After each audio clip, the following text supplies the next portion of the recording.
안녕하세요. 130페이지. 맞죠? 130페이지. 오늘이 2주차죠? 적응 다 되시나요? 적응 되세요? 지금은 좀 적응할 단계예요. 적응할 단계. 제가 지난주에도 말씀드렸듯이 예습은 하지 말라 그랬죠? 복습만 잘 하셔도 돼요. 사실은 복습하기도 어렵거든요. 일주일 내내 수업 듣고 그거 다시 한번 정리하고 오시는 것도 쉽지 않을 거예요. 근데 그렇게 하시면 11월, 12월 좀 열심히 하시면 1월부터 좀 편하지 않을까 싶어요. 공인중개사는 반복 학습하신 분이 합격하도록 되어 있어요. 반복, 얼마만큼 누가 반복적으로 많이 내용을 받느냐, 거기서 이제 합격이 되고 안 되고 하는 거니까. 지금은 아마 기본서도 요 정도 두께 정도 나올 거거든요. 지금은 뭐 이거 보는데 며칠 걸리잖아요. 나중에 시험 임박하면 반나절이면 다 봐요. 그러면 합격하는 거야. 시험 임박하는데 이거 한 권 보는데 5일 걸린다. 그거는 시험장 안 가도 돼요. 가실 필요 없는 거 사실은. 맞죠? 예를 들어서 시험이 100일 남았어. 민법책 한 권 보는데 한 달 걸려요. 개론도 한 달 걸리잖아. 그죠? 60일 걸리죠? 그러면 떨어지는 거지 뭐. 한 번씩밖에 보고, 한 번만 보고 시험장 가는 건데. 지금은 아마 믿지 않을 거야. 어떻게 이걸 하루에 다 보냐. 이렇게 두꺼운 거를. 아침에 다 봐야 아침에 나오면은. 충분히 볼 수 있어요. 그 정도로 공부를 하셔야 합격하는 거 사실은. 이거 보는데 막 3, 4일씩 걸리면 그건 100% 떨어진다고 보시면 돼요. 근데 지금은 못 믿어요. 지금. 근데 시험에 임박하면 아, 볼 수 있구나. 하루에 특강도 하루에 다 하잖아. 하루에 모든 내용들을. 6시간이면 특강 다 해요. 6시간, 7시간이면. 그러면 설명하고 뭐하고도 이렇게 하는데, 그죠? 충분히 가능하다, 이거. 자, 오늘까지 수업을 한 내용을 가지고 올해 시험에 나왔던 문제 푸시면 지적법은 6개는 맞힐 겁니다. 12개 중에. 12개 중에 한 6개 정도는 맞힐 거예요. 지적법이 가장 난이도가 쉬워요. 지적법이 가장 난이도가 떨어지기 때문에 가장 점수를 맞을 수 있는 과목이 지적이에요. 지적. 그 지적에서 점수를 못 맞으면 2차는 합격할 수 있지만 간단하게 합격하는 거고 2차 지적의 점수를 맞으면 좀 여유 있게 합격을 하시는 거예요. 여유 있게. 자, 지난주에 제가 처음에 쓸 때 이거를 썼을 거예요. 뭐를 썼냐면 국토교통부 장관. 국토교통부 장관은 모든 토지에 대해서 무엇을 하자? 조사 또는 측량을 해서 이것을 어디에다가? 지적 공부에 무엇하는 것? 등록한다 이렇게요. 그 법에 보면 뭐라고 써있냐면은 국토교통부 장관은 모든 토지에 대해서 조사 측량해서 국토교통부 장관은 모든 토지에 대해서 소재, 지번, 지목, 면적, 경계 또는 좌표를 조사 측량을 통해서 이것을 어디에다가 지적 공부에 등록해야 된다라고 나와요. 근데 예전에 시험에 어떤 것도 나왔냐면 예전에 시험에 이렇게 뭐도 나와서 이렇게 가로넣기도 시험에 나온 적이 있어요. 가로넣기도. 여기 뭐가 들어갈 것이냐. 여기에 어떤 말이 들어갈 것이냐. 이런 식으로. 그럼 여기서 모든 토지를 그러니까 시험에 나오진 않지만 지적의 3요소라는 게 있어요. 지금 5개 써놨죠. 3요소 한번 찍어보세요. 3요소. 딱 눈에 띄는 게 3개가 보일 거라고. 그죠? 이게 토지와 공부와 등록이 지적의 3요소라고 하는데 시험에 안 나옵니다. 왜? 이거는 학자마다 틀려요. 일반적인 학자는 토지, 등록, 공부를 3요소라고 하는 사람도 있지만 어떤 사람은 이 측량도 지적의 3요소라고 하는 사람도 있고 이런 것도 논란이 있으니까 못 내는 거야 시험에. 분명 말씀드렸죠. 시험 어디서만 나온다? 조문에서만 나옵니다. 12문제가 어디에서만? 조문에서만 나와요. 조문에 이거 어디서 없어요? 지적의 3요소가 토지 등록 공부라는 말이 법조문에 없어요. 그러니까 그렇게 논란이 있을 법한 것들은 시험에 안 나오는 거야 사실은. 무슨 의미인지 아시겠죠? 토지 등록 공부. 그러면 여기서 이제 등록을 하는데 뭐를 등록을 한다? 등록 사항이 있는데 지적에서 가장 핵심이 바로 무엇이냐면 등록 사항이에요. 그 등록 사항 몇 개? 등록 사항은 몇 개다? 3개더라 이겁니다. 첫 번째 뭐를 등록을 하냐면 토지의 표시에 관한 사항을 등록을 하고, 두 번째로는 소유자에 관한 사항을 등록을 하고, 세 번째로는 기타적인 내용을 등록하더라 이겁니다. 그래서 토지 표시는 오늘은 제가 안 쓸게요. 몇 개? 6개. 소재, 지번, 지목, 면적, 경계, 좌표. 소유자에 관한 사항이라 하면 소유자의 성명과 주소와 주민번호. 기타적인 내용은 등급이라든지 지가, 개별 공시지가, 개별 공시지가 이런 것을 우리가 이제 기타적인 내용이라고 앞으로 수업 시간에 설명해 드릴 거예요. 지적은 이러한 토지의 표시 소유자하고 기타적인 내용보다는 어디가 우선시가 되는 것이다? 이 토지의 표시예요. 이 토지의 표시를 공시하는 것이 공간정보 구축 및 관리에 관한 법률에서 지적의 역할이에요. 그러니까 얘네들은 이 토지의 표시를 공시하기 위해서 소유자와 기타적인 내용은 그냥 보조적인 역할만 하는 거예요. 소유자는 어디 가서 보는 거야? 등기부 가서 보는 거야. 등기부에서. 그래서 우리가 얘를 사실관계를 공시하는 것이 지적이라면 권리관계를 공시하는 것이 등기다 이렇게 되는 거예요. 그러니까 마찬가지로 등기는 권리를 공시하기 위해서 토지 표시도 공시가 돼요. 얘를 공시하는 것이 주가 되는 것이고 토지 표시는 이제 보조적인 역할을 하는 것이고, 반대로 지적에서는 얘를 공시하고 얘가 보조적인 역할만 하는 거예요. 무슨 의미인지 아시겠죠? 그럼 여기서 6개의 토지 표시가 있는데 이 6개의 소재, 지번, 지목, 면적, 경계, 좌표 토지 표시를 어떻게 새로이 정하거나 이를 무엇하고 변경하고 이를 무엇하는 것 말소하는 것, 이것을 무엇이라고 한다? 이것을 토지의 무엇이란다? 이동이다 라고 얘기를 해요. 얘네들은 토지 이동이다 아니다? 아니다. 왜? 얘는 소유자의 주소가 바뀌거나 성명이 바뀌거나 개별 공시지가가 변경이 되거나 얘네들은 토지 이동이에요 아니에요? 아니죠. 네. 왜? 왜 토지 이동이 아니에요? 자, 지금 말씀드려요. 왜 얘네들 소유자의 주소가 바뀌는 것은 왜 토지 이동이 아니다? 단순하게 생각하시면 돼. 토지 표시가 아니니까. 토지 표시가 아니니까. 어? 지목이 몇 개예요? 우리나라 법 지목이? 왜 8개예요? 법에서 정해놓은 거니까. 그러니까 민법 교수님도 수업할 때 그러잖아요. 왜? 그럼 뭐야? 법에서 정한 거니까. 이렇게 돼. 지목은 몇 개? 28개. 왜? 법에서 정했기 때문에 그런 거예요. 29개면 29개가 되는 거야, 사실은. 그죠? 그러니까 법 공부는 단순하게 하셔야 돼. 복잡하게 하지 마시고 단순하게. 얘네들 왜 토지 이동이 아니다? 토지 표시가 아니니까. 이렇게 되는 거예요. 그러니까 이렇게 토지가 이동이 되면 누가? 토지 소유자가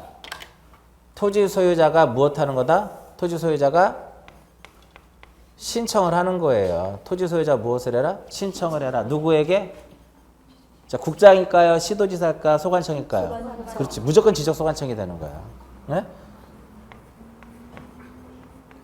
누구에게 신청을 하는 거냐면 지적 소관청에게. 그럼 예를 들어서 아직까지 우리 진도 나가지 않았지만 도시개발 사업의 경우에는 토지 소유자가 신청하는 것이 아니라 사업 시행자가 신청하는 거. 누구한테? 지적 소관청에게. 작년 시험 문제. 시도지사에게 신고한다. 말이 돼야 안 돼요. 시도지사는 거의 90% 승인권자로서만 나오면. 작년도 문제예요. 올해죠, 올해. 2015년도 26회 공인중개사 지적법 문제입니다. 눈에 딱 보이잖아. 그거 보면 딱 쓰면 되는 거예요. 시도지사는 지난주에 말씀드렸듯이 승인권자로서만 거의 등장을 하지, 뭐 토지 소유자가 시도지사 신청한다? 그런 거 없어요, 사실은. 그러니까 큰 틀만 알고 있어도 지적법은 10개는 맞출 수 있어요. 큰 틀만 알아도. 근데 그게 사실은 알기가 어렵죠.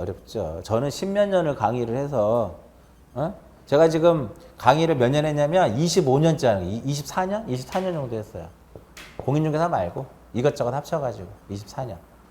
20대 초반부터 했으니까 거의 20년 이상 했어요, 강의를. 그러니까 이 강의도 해보고 정확히 강의를 제가 10몇 개를 해봤어요. 저 강의를 다 해봤어. 그래서 다 심리를 다 알아요. 대부분.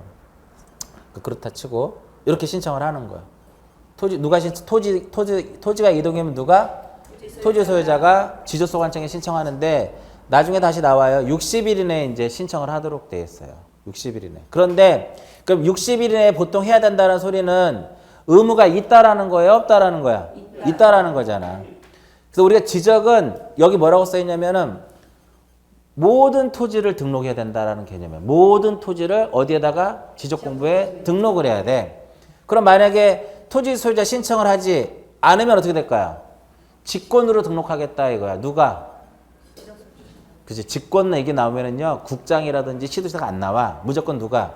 지적소관청이 직권에 의해서 무엇한다? 직권에 의해서 조사를 하고 측량을 해가지고 지적공부에 무엇을 한다? 등록을 하더라 이겁니다. 자, 보통 토지가 이동이 되면 토지 소유자가 이렇게 신청을 하도록 되어 있어요. 그런데 우리가 예를 들어서 권리 능력이 없는 사단 재단, 비법인 사단 재단, 비법인 사단 재단은 법인격을 가지고 있지만 법인은 등기가 성립 요소잖아. 근데 얘는 법인격은 갖고 있지만 등기는 안 돼 있는 거예요. 그래서 보통 종중, 동창회, 정당 그런 것들이 전부 다 어디에 속하더라? 비법인 사단 재단인데 나중에 등기에서도 나와요. 비법인 사단 재단의 경우는 누가 신청하냐면 대표자 또는 관리인이. 대표자 또는 누가 한다? 관리인이 누구한테 신청한다? 소관청에게 이렇게 신청을 하는 거예요. 소관청에게. 그리고 만약에 도시개발 사업을 했다. 도시개발 사업의 경우에도 토지이동 신청은 누구한테 하는 것이다? 지적 소관청이 하는 거. 누가? 사업 시행자가. 에? 누가 하는 거냐면 그 사업의 시행자가 지적 소관청에게 토지도 신청을 하는 거예요. 시도지사에게 한다라고 이번에 시험에 나왔습니다. 이것만 알아도 어느 정도 맞출 수 있겠죠. 그럼 여기서 이렇게 토지 소유자가 토지가 이동이 되면 60일 이내에 소관청에 신청을 하게 되면 지적 소관청은 지번, 지목, 면적, 경계, 좌표를 등록한다라고 표현하지 않고요. 결정한다 이렇게 결정한다. 그러니까 이제 공부할 때 이런 게 있어요. 모든 토지는 누가 등록한다? 국장이. 모든 토지를 공부에 등록하는 자 누구? 국장이. 토지가 이동이 돼서 누구한테 신청하면? 소관청에게 신청하면 지번, 지목, 면적, 경계, 좌표를 결정하는 자 누구? 지적소관청. 신청이 없을 땐 어떻게 하겠다? 직권으로 조사 측량해서 이들을 무엇하겠다? 결정하겠다 이렇게 되는 거예요. 대충 이해 가시죠? 네. 요거. 그래서 시험이 어떻게 나왔냐면 이렇게 가로놓기 나와서 가로놓기 이렇게 가로놓기. 저 4개의 가로놓기가 시험에 나왔단 말이에요. 4개의 가로놓기. 그래서 교재에 1번하고 몇 번이에요? 130페이지 토지 등록에 1번하고 2번을 써드린 거예요 지금. 에? 여기까지가 몇 번이에요? 1번이잖아. 6부터까지 여기까지 몇 번이에요? 어딘지 모르세요 지금? 여기잖아 토지의 등록. 130페이지 정 가운데 여기까지가 몇 번? 1번. 그 다음까지가 몇 번? 2번 이렇게 되는 거예요. 2번. 조문에 다 있는 내용들이야. 이게 입문서다 보니까 내용이 좀 빠진 내용들이 좀 있어요. 입문서다 보니까 내용이 좀 빠진 적이 있는데 그래서 여기서 이제 잠깐 설명해 드리면 신청이 없을 때는 누가? 소관청이 직권으로 조사 측량해서 등록하죠. 그래서 법에는 지적소관청이 직권에 의해서 무엇하도록 조사를 해서 공부에 무엇하도록 등록을 직권에 의해서 조사 등록하도록 하는 그 절차를 법에 명시해 놨어요. 절차. 그래서 이제 책엔 없지만 한번 보시면 직권으로 조사 등록을 하기 위해서는 먼저 무엇을 수립을 하냐면 계획을 무엇한다? 수립을 하는 거예요.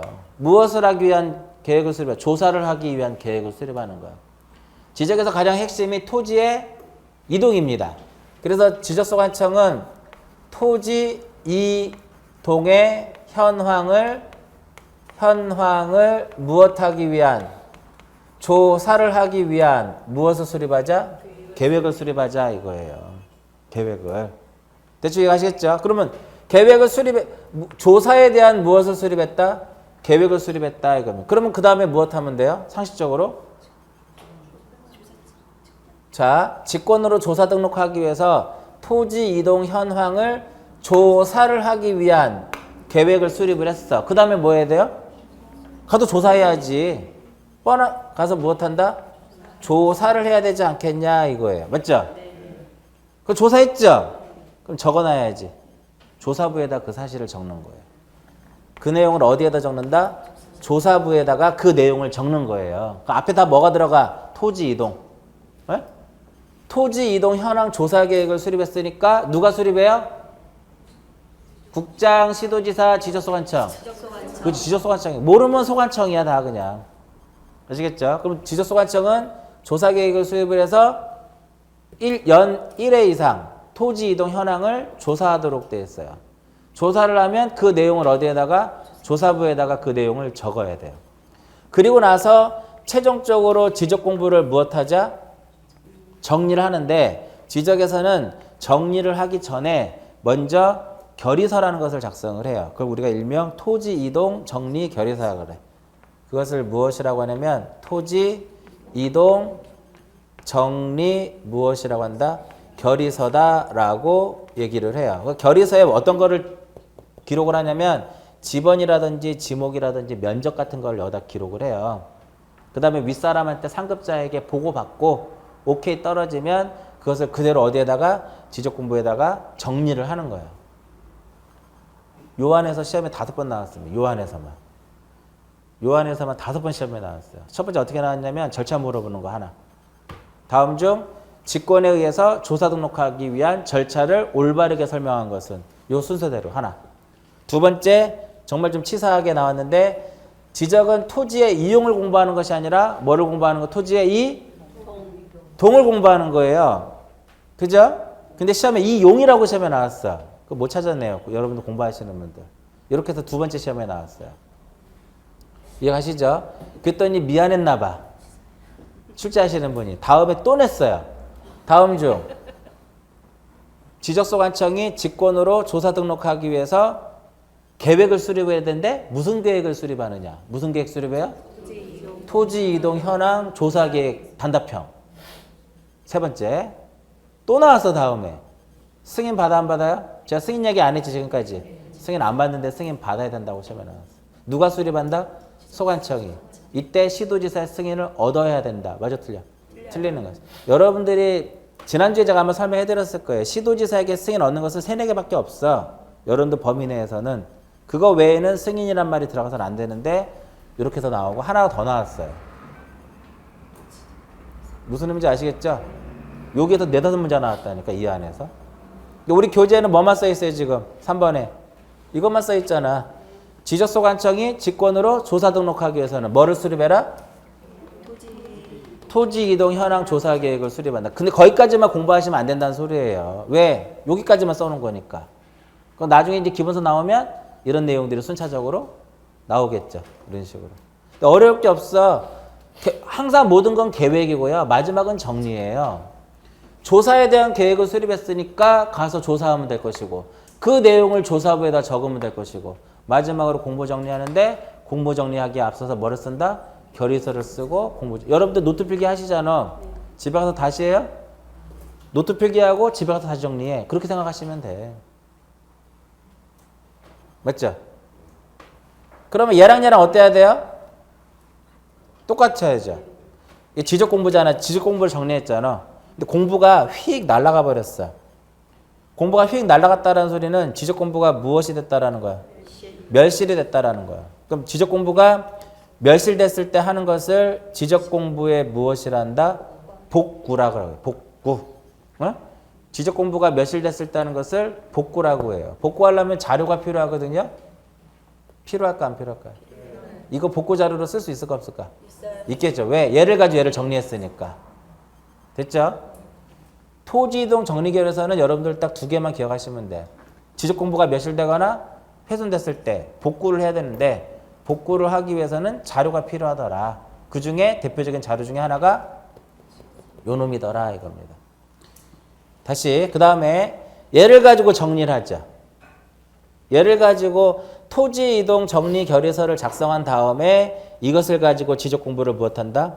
정리를 해요. 근데 불일치가 돼버렸어. 그러니까 어떻게 정리됐다는 소리예요? 토지 이동 정리 결의서의 내용과 다르게 공부가 정리된 거야. 오류가 발생했죠. 정정해야죠. 누가 잘못했어요? 누가 정리했어? 소관청이 정리했죠. 제가 잘못 정리했죠. 정정해야죠. 누가? 소관청이. 그래서 직권정정 사유가 되는 거예요. 두 개만 시험에 나옵니다. 얘는 복고 자료로 활용할 수 있는 거하고 토지 이동 정리 결의서와 다르게 공부가 정리되었다면 지적소관청은 직권으로 무엇할 수 있다? 직권으로 지적 공부를 등록사항을 무엇할 수 있다? 정정할 수 있다. 시험에 나왔던 문제예요. 토지 이동 정리 결의서와 다르게 지적 공부가 정리되었다면 직권으로 정정할 수 없다. 이렇게 시험에 나왔단 말이에요. 그래서 이 토지 이동 정리 결의서는 이렇게 두 개만 시험에 나오는 거예요.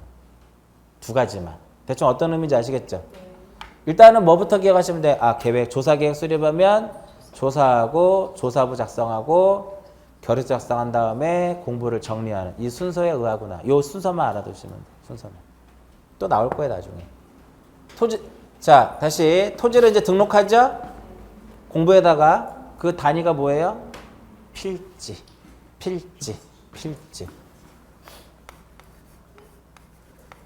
이 필지라고 하는 것을 토지의 무엇이라고 하냐면 토지의 등록 단위를 얘를 무엇이란다? 필지. 이렇게 필지.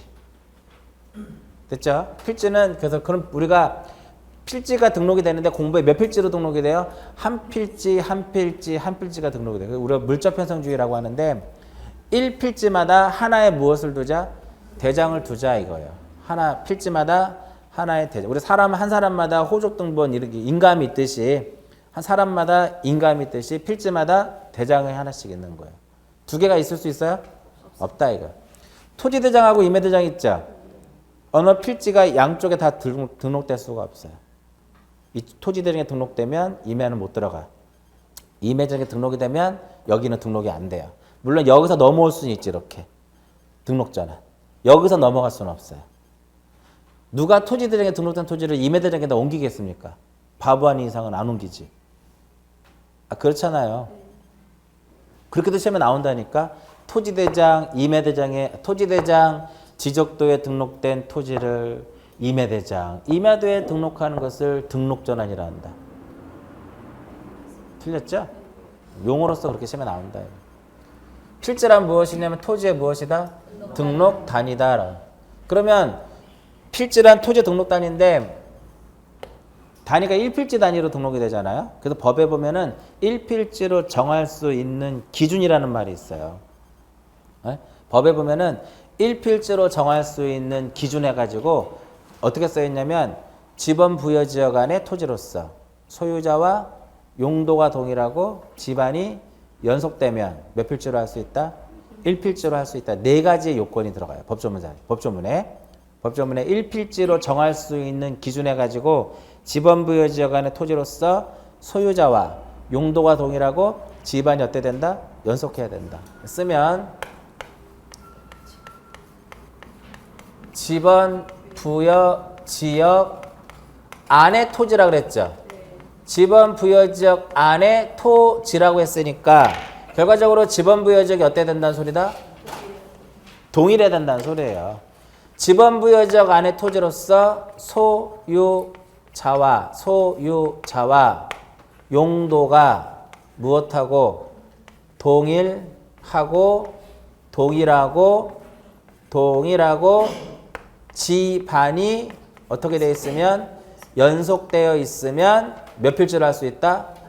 1필지로 할 수 있다. 법조문에 네 가지가 써 있는 거예요. 그럼 여기서 지번 지난주에 설명 안 했나 보다. 지번 부여 지역이라고 하는 것은 말 그대로 지번을 부여하는 단위가 되는 거예요. 지번을 부여하는 단위. 그게 바로 뭐다? 리동이에요. 동단위로 지번이 부여된다는 소리야. 그럼 여기서 이제 리동의 개념은 법정동이라는 것이 있고 무슨 동이 있다? 법정동이라는 것이 있고 행정동이라는 것이 있어요. 법정동과 행정동의 개념이 있는데 지번 부여 지역에서는 리동의 개념 무슨 동이다? 법정동이다 이겁니다. 행정동이라고 시험에 나오면 X. 지번부여적은 리동의 개념 무슨 동이다? 법정동이다 이겁니다. 우리가 지금은 도로명하고 건물번호를 가지고 주소를 표기하고 우편도 요즘에 그렇게 오잖아요. 옛날에는 지번 갖고 이제 우편물이 찾아오죠. 그럼 화곡 3동인데 집이 화곡 3동 1000번지인데 화곡동 1000번지라고 하면 와 하나요? 정확한 주소는 화곡 3동 지번이 1000인데 화곡동하고 1000이라고 썼어. 우편물 와야 하나요? 옵니다. 왜? 화곡동에는 1000번은 이거 하나밖에 없는 거야. 화곡동이 1동부터 10몇 동까지 있거든요. 구에 나눠놨지만 전체 화곡동이 바로 법정동의 개념이 되는 거예요. 우편물 이렇게도 옵니다. 어떻게도 오냐면요. 제가 예전에 이제 회사를 다닐 때 연수원이 있었어요. 근데 여기에 이제 교육을 이제 하고 있는데 교육생 여자친구가 남자친구한테 연애편지를 써야 되는데 주소를 모르니까 자기 나름대로 머리를 썼어. 주소를. 어떻게 썼냐면 경기도 안성에 삼죽면까지는 알아요. 경기도 안성시 삼죽면사무소 위에 저수지 위에 이렇게도 왔어요. 우편물이. 시골이니까 찾아와요. 우체부 아저씨가 찾아다 준다고. 그래서 그거 보고 다들 웃었단 말이에요. 경기도 안성시 삼죽면 개똥이 아빠 그래도 와요. 우체부 아저씨가 아니까. 그잖아요. 그러니까 화곡 3동인데 화곡동이라고 써도 오고 1동이라고 써도 오고 5동, 6동으로 써도 온다 이거지. 왜 집어는 몇 개밖에 없어요? 하나밖에 없는 거예요. 그리고 이제 안양에 가면 호계동이라는 게 있거든. 호계동이라고 하는 큰 법정동 안에 동이 두 개로 나눠져요. 호계동과 범계동으로. 근데 얘는 법정동 무슨 동이다? 호계동이. 그러니까 호계동하고 범계동으로 나눠졌지만 지번은 같은 게 있을 수 있어 없어요? 없어. 그래서 지번부여적은 핵심은 뭐다? 행정동이 아니라 뭐다? 법정동이다라는 거. 이것만 하나 기억하시고요. 소유자가 어때야 된다? 동일해야 돼. 그러니까 소유자가 동일해야 된다는 소리는 이렇게 있으면 여기 토지가 A고 여기 토지도 누구여야 된다는 소리예요? A 동일해야만 이거를 몇 필지로 할 수 있다 이렇게? 한 필지로 이렇게 할 수 있다라는 거예요. 그럼 만약에 여기가 소유자가 A고 여기가 소유자 B면 된다 안 된다? 안 된다 이거. 한 필지로 성립이 안 된다 이거. 지번부여적이 동일하다는 소리는 또 이런 식으로 기억하셔도 돼요. 여기가 이제 화곡동이라는 동네가 있어. 경기도 강서구 화곡동이라는 게 있고 양천구 신월동이 있단 말이에요. 이 두 개가 한 필지 성립이 될까 안 될까요? 안 돼요. 지번부여적이 다르니까.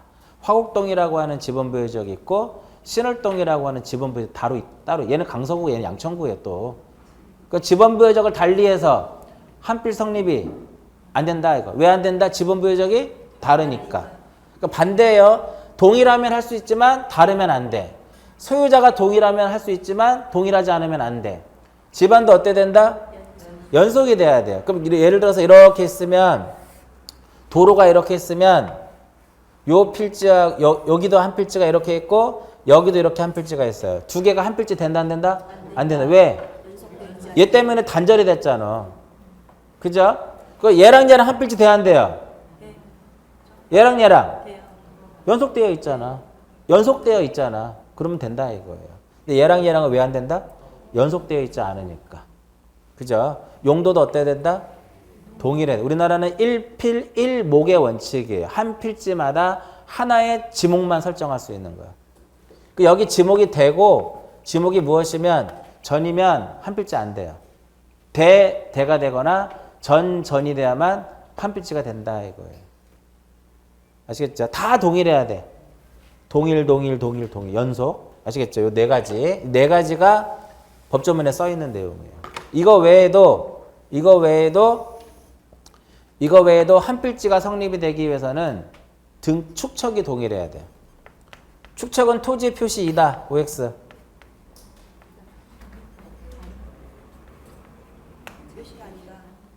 아니에요. 왜 아니에요? 법에서 6개만 토지 표시라고 했으니까 소재, 지번, 지문, 면적, 경계, 좌표. 소재, 지번, 지문, 면적, 경계, 좌표만 토지의 표시라고 정해놓은 거야. 이거 축척이 뭐예요? 축척이란 그거죠, 그거 다 아시잖아, 그거 그거예요. 알고 있는 그거에 그게 축척이야. 축척이 뭐예요? 도상거리하고 실제거리와의 비. 실제거리와 도상거리와의 비를 무엇이란다? 축척이라고 해요. 보통 우리가 축척은 제가 지난주에도 말씀드렸어요. 계산 문제 자꾸만 어렵게 생각해가지고 계산 문제 포기하시면 또 보셔야 돼요, 공부. 네?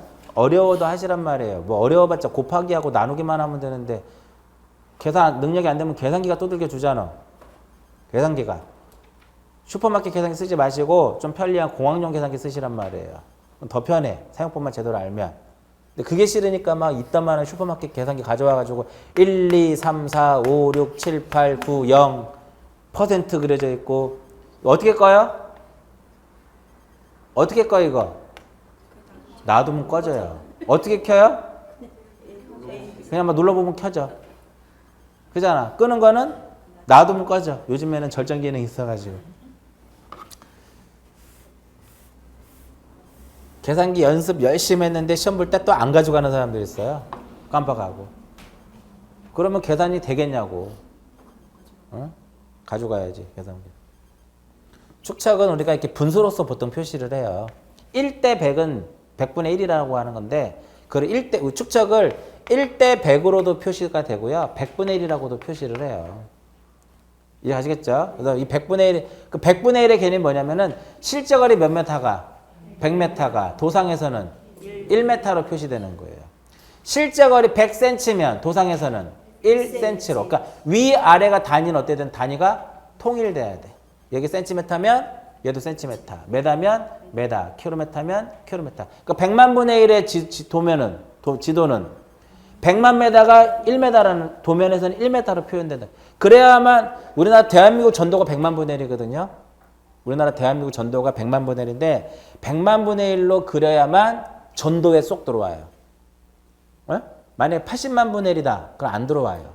모자라. 위아래가 모자라요. 제주도 안 들어오고 북한의 저기 위에 안 들어와요. 그래서 100만 분의 1로 해야만 들어와요. 100만 분의 1로. 그러니까 100만 분의 1 지도로 보는 게 좋아요. 만 분의 1 지도로 보는 게 좋아요. 만 분의 1이 왜? 커 보이니까. 그죠? 그래서 얘 축척이라고 하는 것은 100분의 1, 요 100은 무엇의 개념이다? 실제 거리의 개념이에요. 1은 뭐다? 도면상, 도상의 무엇이다? 거리더라 이렇게 되는. 그러면 축척을 알고 도상거리를 알면 뭐를 구할 수 있어요? 실제 거리 구할 수 있겠지. 곱하면 실제 거리가 되는 거야. 그 반대로 실제 거리를 알고 축척을 알면 뭐를 구할 수 있어요? 도상거리도 구할 수 있고 실제 거리를 알고 도상거리를 알면 뭐를 구할 수 있다? 축척을 구할 수 있더라 이렇게 되는 거야. 유일하게 지적해서 계산 문제. 그래서 제가 농담 삼아 그러거든. 계산 문제 나오면 어떻게 하라? 곱해라. 그래도 안 보이면 나눠라. 그럼 답 나와요. 이게 싫어가지고 계산 문제 안 하면 그 심각한 거지 사실은. 축척이 동일해야 돼. 그럼 예를 들어서 도면이 두 개의 도면이 있는데 얘는 축척이 얼마다? 600분의 1이고 얘는 축척이 얼마? 1200분의 1이에요. 여기에 이렇게 한 필지가 이렇게 있고 여기도 이렇게 한 필지가 이렇게 있어요. 이거 한 필지 돼 안 돼? 안 돼요. 왜? 축척이 다르니까. 그 얘를 얼마로 바꾸면 돼? 600으로 바꾸면 돼요. 그러니까 축척을 무엇하면 된다? 이렇게 변경을 하면 돼. 우리 지난주에 축척 변경 뭐였어요? 지적도에 등록된 경계점의 정밀도를 높이기 위해서 작은 축척을 큰 축척으로 바꾸어 등록하는 것을 축척 변경이라고 했죠. 그때 시도지사 승인을 얻어. 그때는. 근데 이렇게 이 두 개가 합병할 수 있어 없어요? 안 되죠. 왜? 축척이 다르니까. 그럼 결국은 합치려면 축척을 바꿔야 되겠죠. 이럴 때는 승인을 요하지 않아요. 응? 그 말로 표현하면 합병하고자 축척을 변경할 때는 별도의 뭐를 얻지 않는다? 시도지사의 승인을 얻지 않는다. 이렇게 얘기를 하는 거예요. 그 다음에 이제 마지막으로 하나가 더 뭐가 있냐면 등기 여부가 어때야 된다? 등기 여부가 일치해야 된다. 이거예요. 등기 여부가 일치해야 된다. 끼리끼리 합칠 수 있다라는 거예요. 등기된 토지와 등기된 토지 합칠 수 있어요. 미등기 토지도 합칠 수가 있어요. 그러나 등기된 토지와 미등기 토지는 합칠 수 있다 없다? 없다. 왜? 등기 여부가 일치하지 않잖아. 그러니까 등기된 토지와 등기된 토지 합칠 수 있어요? 합칠 수 있어요. 등기되어 있지 않는 미등기 토지 합칠 수 있다 없다? 있다. 미등기는 등기된 토지와 미등기 토지는 합칠 수가 없다 이거예요. 그러니까 이렇게 생각하시면 돼요. 물 합칠 수 있어요? 기름 합치죠? 물기름 그렇게 되는 거예요. 이렇게. 여부만 일치하면 돼. 등기 여부만. 등기 직끼리 미등기 직끼리 합칠 수 있더라 이거. 그러나 등기된 토지와 미등기 토지는 한 필지로 성립이 안 된다 이거. 자, 지금 제가 우리 뭐 설명하고 있는 거예요? 일필지에 대한 설명하는 거죠. 근데 계속 제가 지금 합병할 수 있느냐 없느냐를 설명해 드리잖아요. 지금 결과적으로 합병이라고 하는 것이 뭐예요? 두 필지 이상의 토지를 하나로 합치는 거잖아. 결국 합치려면 일필지 성립 요건을 갖춰야만 합칠 수 있는 거예요.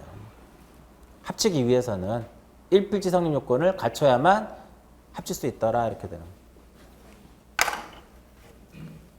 여기도 지번부여적도 동일하고 소유자도 동일하고 지반도 연속되는데 용도가 달라요. 여기서 나오는 내용이 양입지가 나오는 거예요. 그 밑에 교재 양입지. 지금 130페이지하고 130페이지 맨 밑에가 이 내용이잖아 지금. 130페이지 중간까지 이 내용이죠. 반 페이지죠 거의. 반 페이지 뭐 반 페이지야. 다섯 줄이 여섯 줄에 여섯 줄. 여섯 줄인 거야 여섯 줄 그냥. 이런 거는 그냥 읽어봐도 된다 이거예요. 외우지 마시고. 근데 이건 알고 있어야지. 지번부여적 안의 토지로서 소유자와 용도가 동일하고 지반도 연속돼야 된다. 그 다음에 그 안의 내용들은 한 번씩 읽어보시면 되는데 시험에는 그 안의 내용이 나오질 않아. 절대 안 나올 거예요. 조문에 있는 것만 나온다니까.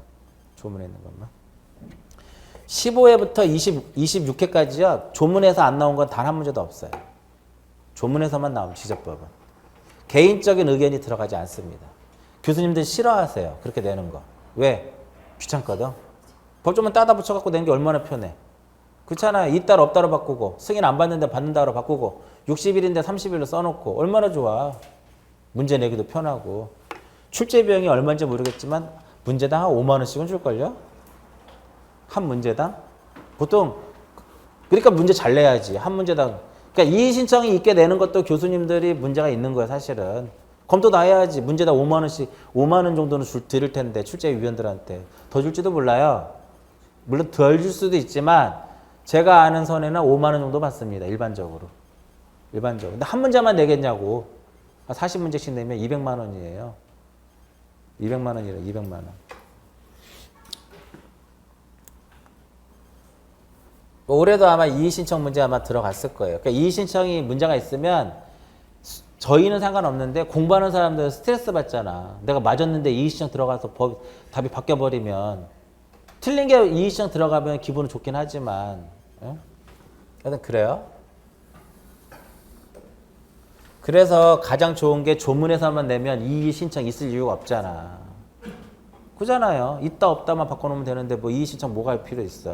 개정된 것만 정확히 판단해갖고 내면 아무런 논란이 없는 거야. 사실 2차 과목은. 그렇잖아요. 2차 과목은 조문에서만 내면 이의신청 있고 없고가 필요 없어. 그럼에도 불구하고 나오잖아. 그러니까 개인적인 의견이 막 들어가서는 안 된다는 소리예요. 그런 거는 틀려도 돼 사실은.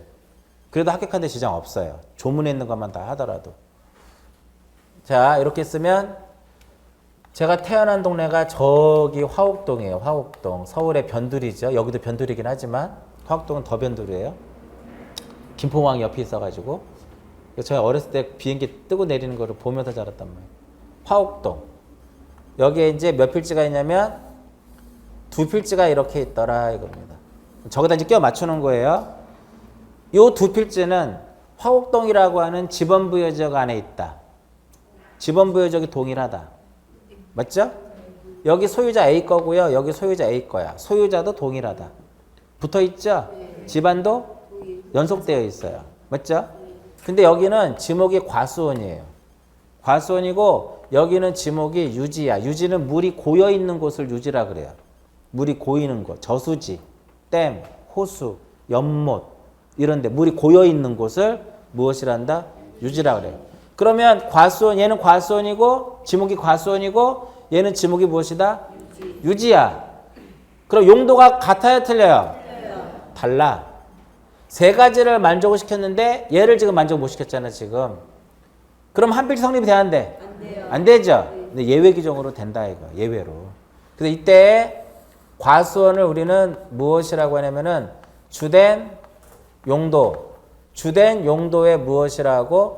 토지라 하고 여기서 유지를 종된 용도의 토지라고 하면 이때 유지를 과수원에 무엇을 시켜서 편입을 시켜서 이것을 이렇게 몇 필지로 하겠다? 한 필지로 할 수 있다 이거예요. 그랬을 때 이 종된 용도의 토지를 무엇이란다? 양입지다라고 얘기해요. 양입지. 근데 법에 양입지라는 말을 쓰질 않아. 근데 이렇게 써 있어요. 지번부여적 안의 토지로서 소유자와 지번 연속되지만 용도가 다른 경우에도 한 필지로 할 수 있다. 예외적으로. 아시겠죠? 그때 종된 용도의 토지를 무엇이라고 하냐면 양입지라고 하는데 무조건 이 종된 용도의 토지를 주된 토지에 무조건 편입시키는 건 아니고 어느 조건을 만족을 시켜야 돼요. 그 조건이라는 게 바로 뭐냐면 이 종된 용도의 토지가 주된 용도의 토지에 무엇을 제공해라? 편의를 무엇해라? 제공하기 위해서 설치되는 도로라든지 국어 등의 토지여야 된다 이거예요. 편의를 제공해야 된다 이게 쉽게 생각하면. 그리고 주된 토지에 무엇이 됐어야 된다? 접속되어 있어야 돼. 접속되어 있어요 지금? 접속되어 있거나 둘러싸여 있어야 된다 이거예요. 그러면 이 접속되어 있거나 둘러싸여 있다라고 하는 것은 집안이 연속되어 있다라는 거예요. 접속되어 있거나 얘를 둘러싸고 있다라든지 연속된 거예요? 연속된 거야. 그런데 뭐가 다른다? 다른 용도로 사용해야 돼. 주된 용도와 어떤 용도로? 다른 용도로 사용하고 있어야만 주된 토지에 무엇할 수 있다? 편입을 시킬 수 있다 이거야. 그랬을 때 이것이 결과적으로 주된 용도의 토지에 편의를 제공하기 위해서 설치된 도로라든지 국어 등의 토지일 것. 주된 토지에 접속되어 있거나 둘러싸여 있으면서 주된 용도의 토지와 다른 용도로 사용하고 있어야 될 것. 이게 양입이 되기 위한 무엇이다?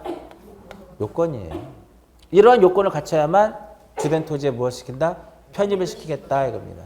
근데 이러한 요건을 갖춘다. 원칙이 있으면 뭐가 있어요? 예외가 있는 거예요. 원칙이 있으면 예외가 있는데 양입의 제한 사유도 있더라 이겁니다. 양입의 개념은요. 넓으면 안 돼, 땅이. 필지가 너무 규모가 크면 안 돼요.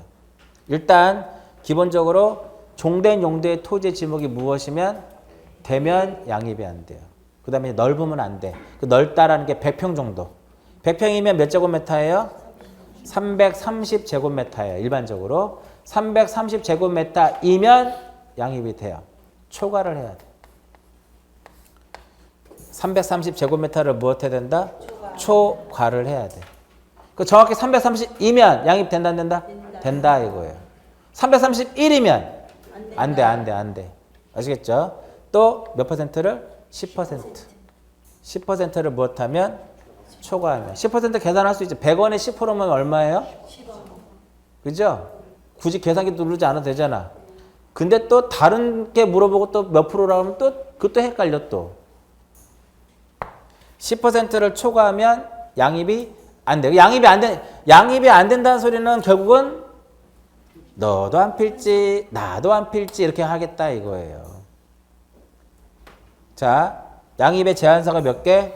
3개. 하나, 둘, 셋.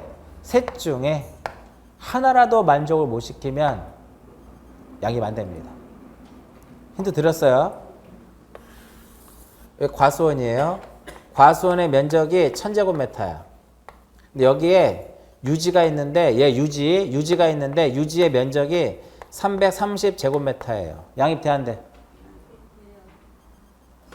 된다고 수? 안 됩니다. 하나라도 내가 만족을 시키면 하나라도 걸리면 안 된다 그랬잖아. 일단 대가 아니니까 되죠. 330을 초과하지 않으니까 되죠. 33%, 33%. 1000에 330이면 33%잖아. 여기에 걸려서 양입이 된다, 안 된다? 안 된다. 시험에 나왔던 문제예요. 지금 뭐가 나왔냐면 1번, 2번, 3번, 4번, 5번 다음 중 양입이 되는 걸 찾아라 이렇게 시험에 나왔어. 그러니까 시험에 뭐가 나왔냐면은 얘를 박스를 딱 쳐놨어 이렇게. 양입지의 설명이잖아 결과적으로. 그죠? 이렇게 박스를 쳐놓고 이 말을 써놨어. 그럼 이거는 양입이 되는 걸 찾으라 이거예요.